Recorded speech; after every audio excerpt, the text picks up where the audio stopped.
I don't know what else to do with this, but I think at least I can maybe transform the frustration I feel from this into something that people can actually do something with. I did some push-ups, so you know, cool tip if you ever get angry, just use that energy to literally make yourself stronger. Um, so I just, I've been trying to avoid getting sucked in by the Epstein crazy shit.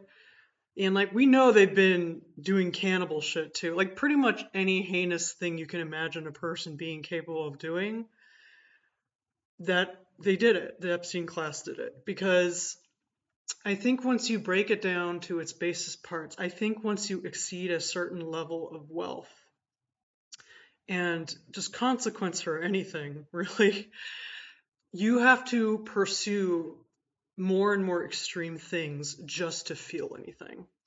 And I think that's a huge part of it.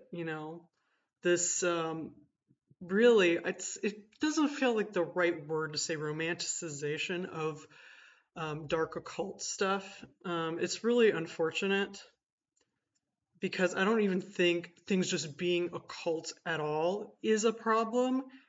I think when you take it to a place where you are projecting what you want it to be to fulfill some kind of power fantasy in you, that can be a problem, right? Like we can go back and forth on what the actual evidence says about whether Satan is really a single being or if they were even a premise that existed at the beginning or if Lucifer was even their name. There's evidence to suggest it was just referring to a luminary, which could have been Nimrod or just some kind of Babylonian king. It's the ideas that you're supposed to be a light for your people and you decide to not be.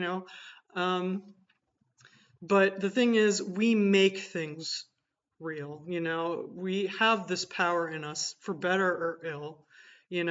Like, again, we could go back to what Baal even was. Um, it wasn't initially this thing that you sacrifice children to, it was not that at all. But, just like people do with fan fiction, it's the same psychology, by the way. You take an idea that you kind of semi resonate with that already existed, and then you rebuild it to fulfill needs in you that you think are missing in the original iteration of it. And that's what people have done with like most belief systems in general. They take it and what they feel is absent in it, they kind of input what they want it to be for them.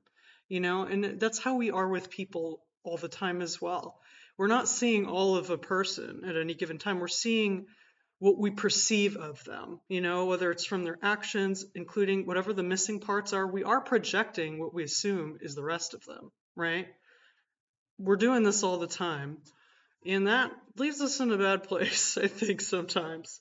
Um, Causes a lot of unnecessary suffering that does not need to be there, I think. But I just wanted to explain the concept of what the beast even fucking is, okay? It's not this cool, dark, evil overlord shit that these people have basically turned it into, okay? The premise is very basic, okay? So the original pentagram was actually used as a Christian symbol because, I mean, think about it. A five-pointed star doesn't make sense. It's supposed to represent like a person, a body, so humanity. And it's really when they took it upside down to make it look like the goat, which is, again, it's not this big of the concept it's really underlying is turning you into a beast, is to get you to reject your divinity and your highest potential by choosing to embody a beast, okay? And somebody who succumbs to scapegoating. So it's always somebody else's fault that you are where you are and why you can't get up, you know? That's kind of the crux of what the goat even is. And if you think about this, like, why is Satan represented by a goat? Because then you can just blame Satan for everything that's wrong instead of taking accountability for the harm you do here on earth. And God knows this is an era of accountability and responsibility. If you expect to reach your highest potential, which we were designed to do, we were designed to go beyond the parameters of what you would believe to be possible, and not through tech, by the way. We have bodies that were specifically crafted to be this impossibly amazing thing, divinity on earth, embodied physically.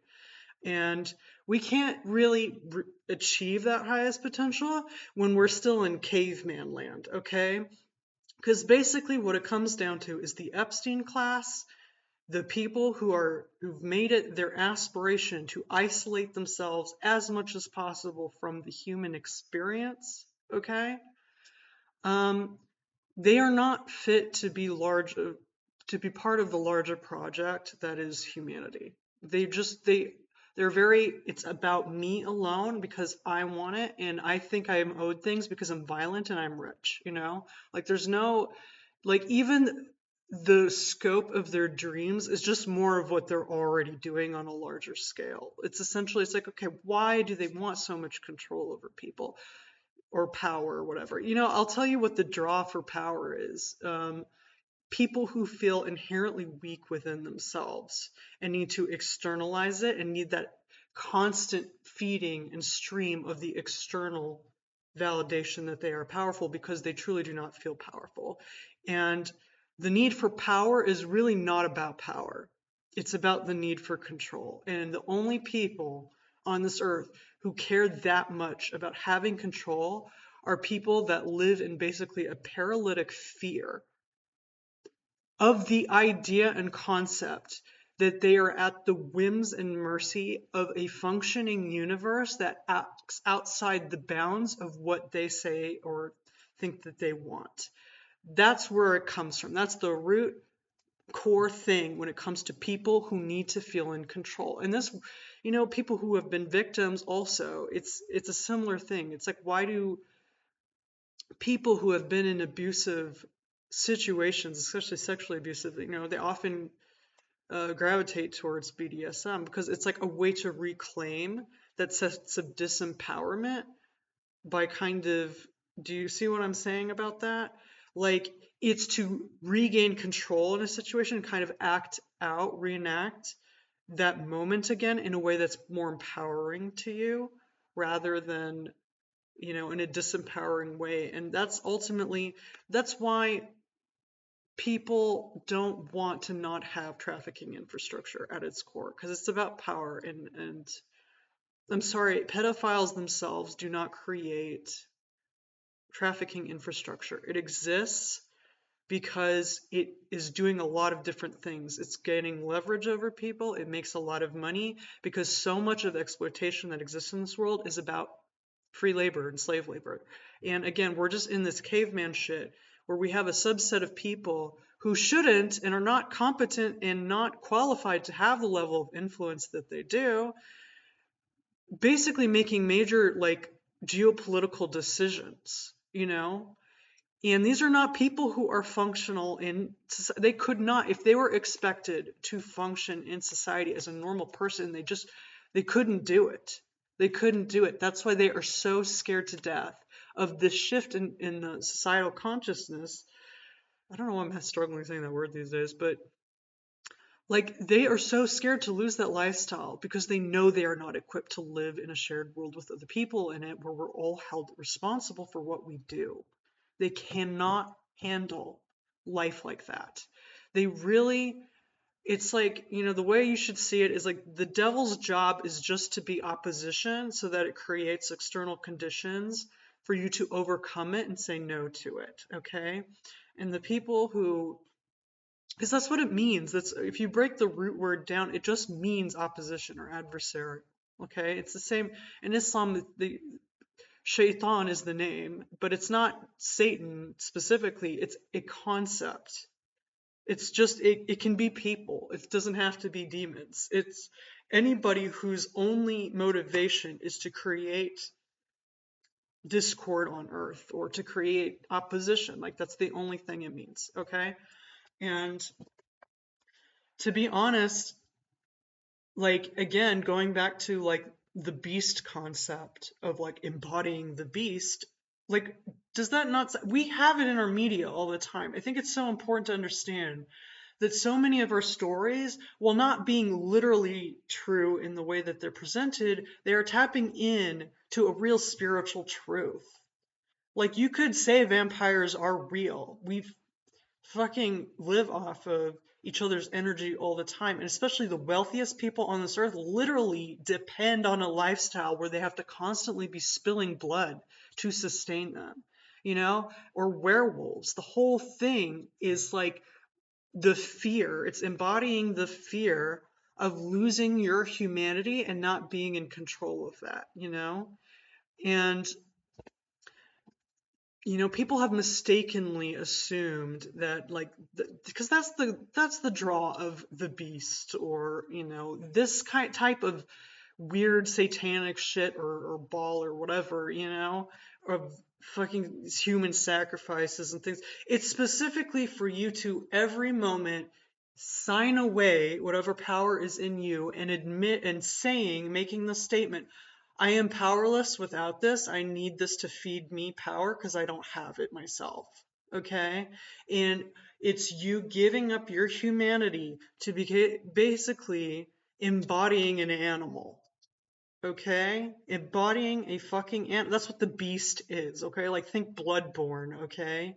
Of, or, the game Bloodborne, or, again, the werewolf motif of just like the allure and the false empowerment feeling you feel when you hurt another person more vulnerable than you know you will lose your humanity and you devolve into basically not even an animal. You become something worse. You become a beast, because even animals are more in line with what they need to do. They occupy a very necessary role in nature.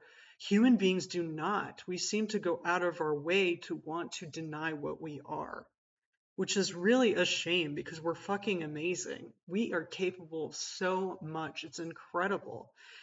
And to reject that so openly. I mean, look, the fact that they don't want to be held accountable to like laws anywhere. Does that sound like somebody who is equipped to handle civilization to you? Like what separates a man from a beast, okay? Like one of them you could argue is being basically accountable to laws, to societally collectively decided laws for the betterment of everybody. And when you deny that and you don't want to pay taxes and you just want to kill and rape and even eat anyone you want, that's not a person who wants to be a person. That's a person that wants to regress to like a more beastly state, because that sounds like an animal to me. Like not just an animal, it sounds like a sick animal. It sounds like a dog with rabies to me. Because they don't need to gorge themselves to this level, but they do because there's some fucking urge in them that makes them so hungry that they have to keep eating and it doesn't satisfy them. And that's like the curse of vampirism, right? The point is you never feel satisfied and you always need more and more, and it's never enough. You become like the embodiment of this conqueror worm thing, or this black hole that is just becomes more demanding of your appetite, and feeling less and less from it each time you do it. And that's all the upside down pentagram means. That's the only reason those kind of things want you to use that, because it's you basically giving up your crown to be something better and more divine. Because we are supposed to be kind of going in a direction that is closer to divinity as well as a creature, which sounds confusing, but the best way I can explain it is that's kind of what a dragon is, right? They are these divine things that also seem more, like this chimera of different consciousnesses and animals and states of being, right? So, but to be a beast and ultimately reject not just your divine birthright, but like just the beauty of being a human, and being angry that you have to be held accountable for things you do to other people. And this also goes back to, why was Eve cursed when she ate from the tree of knowledge? It's because she had suddenly humanity had an awareness of itself, whereas they suddenly had to be accountable for the harm that they were putting out and to be aware of what they were doing. Like, you can't hold an animal accountable for committing harm, whatever that means, right? But when you have developed self-awareness and you don't need to depend on that system of things, you are held to a higher standard. And that's the thing. When you curse the self-awareness you are given, I mean, like, that's what it is. It's about responsibility. It's about the fact that you are suddenly responsible in a way that you weren't when you were in an animal state. Okay? And that's the thing. That's why we cannot let these people steer the helm of humanity's future. They don't know what's good for humanity. The way they operate and approach everything is like a big stick that that you hit the rival caveman in the head to get their share of food, like, so that you don't have to get food for yourself. Like, do you know what I mean? Like, even their approach to AI is just a big stick. Like, just think, that's what surveillance is. It's a big stick because, in the words of Alex Carr, when other people are scared, you're safe. I swear, I saw a little boy come out of him when he said that. And there is nothing further from the truth. Because more than hate and anger, people commit violence specifically because they're scared, because they don't feel they have any other recourse. Okay? It is fear that drives people to violence most of the time. Okay? More than just prejudice. Okay? Because even the most prejudiced people on earth, I guarantee you, were fed a steady stream of, you should be afraid of these people. It is coming from fear to be violent. And these people literally monetize violence. So, but again, they can. This is such a problem in American culture, by the way. We have conflated having a weapon with armor and safety. We think it's the same thing as having armor instead of a weapon. We think it functionally feels like something that can protect you, instead of the fact that, no, it's an offensive tool created specifically to hurt and injure people. It's not to protect you. That's not defense, okay? And so much propaganda has been carefully honing this idea of what security looks like in the form of, when you have a gun, you have security. It's not true. Okay, having even see videos that are trying to be spiritual, being like, your inner child is your greatest weapon, again, to kind of induce this feeling of, oh, it's safety, it's your protection. Stop that. Stop associating weapons with safety. It's not true. Okay? And also, if you're embodying that energy where you think you need a weapon to be safe, you're going to attract karmically a situation where you will have to do that. So don't do that. Okay? It's just, consider it armor, not a weapons are not synonymous with security and protection. It is not the same. And this is such a harmful thing we have ingrained into the zeitgeist of society, especially American culture, especially with all their fucking movies and stuff. That whole purpose is, as a political asset, to glorify the idea of America and the military. Okay?